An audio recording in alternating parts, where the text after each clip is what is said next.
Hello, and thank you for joining me, Jill, a registered Social Security analyst with Oakleaf Advisors. Today, we're going to talk about understanding the 2025 Social Security bend points, because understanding your Social Security benefits have never been more crucial for planning a comfortable retirement. Many Americans leave money on the table by not optimizing their benefits.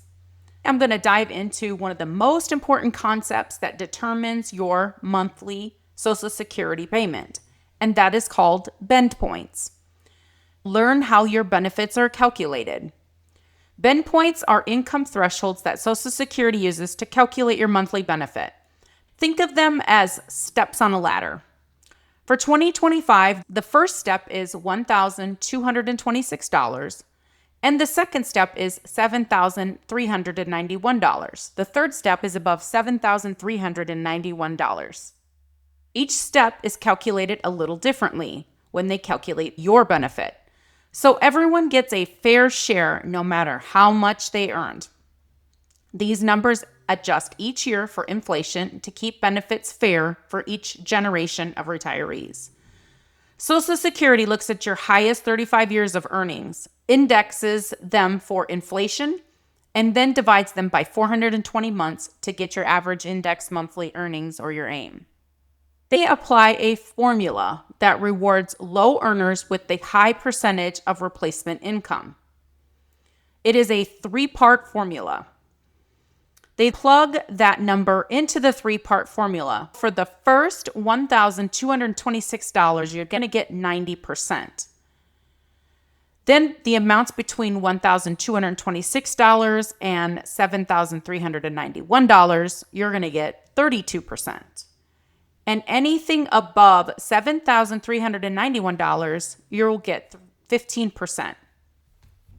I know this may sound a little confusing, but let's walk through an example using the 2025 bend points. Let's suppose your aim is $9,000. The first step is you're going to take 90% of that first $1,226, and that's $1,103.40. Then you're going to take 32% of the next $7,391, and you're going to subtract $1,226 to get $6,165, and 32% of that $6,165 is $1,972.80. Now we're going to take the remaining 15%, so anything that's above the $7,391 or $1,609, you'll get $241.35. And now we need to add them all together. And you're going to get a total of $3,317.55.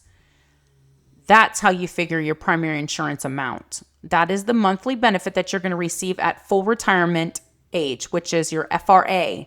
FRA 66 or 67, depending on the year you were born.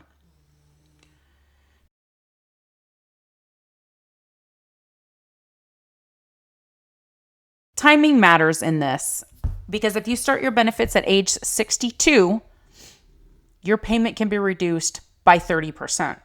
So given the current scenario, that's about $1,000 less each month. Now, if you delay up to age 70, your benefit increases by 8% for every year beyond your full retirement age.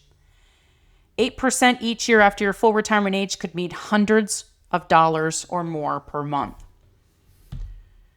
To make the most of your benefits, you need to have worked at least 35 years, because missing years can count as zeros. You need to verify your earnings record. You need to log into mysocialsecurity.gov account and check that every year that you've worked and the income is reported correctly. If it's inaccurate, you're going to need to work with the Social Security Administration to correct it. Missing or incorrect wages can cost you hundreds of thousands of dollars. You want to replace your lower earning years with higher income if it's possible. Every year of earnings that are zero, you're going to want to bump out those lower earning years. That can make a noticeable difference in your AMA and your final benefit. Coordinate with your spouse to optimize household benefits. I cannot stress this enough. Get the most from Social Security. It's not just about you when you claim. It's about how you and your spouse plan together. Coordinating your benefits can help you boost total household income over time. Think long-term, not just monthly. Consider delaying your benefits if you can afford to do that. Don't leave your Social Security benefits to chance. Understanding your bend points is an important step to maximizing your retirement income. If you'd like a personalized Social Security roadmap, especially if you're married or planning your income retirement right now, let's connect.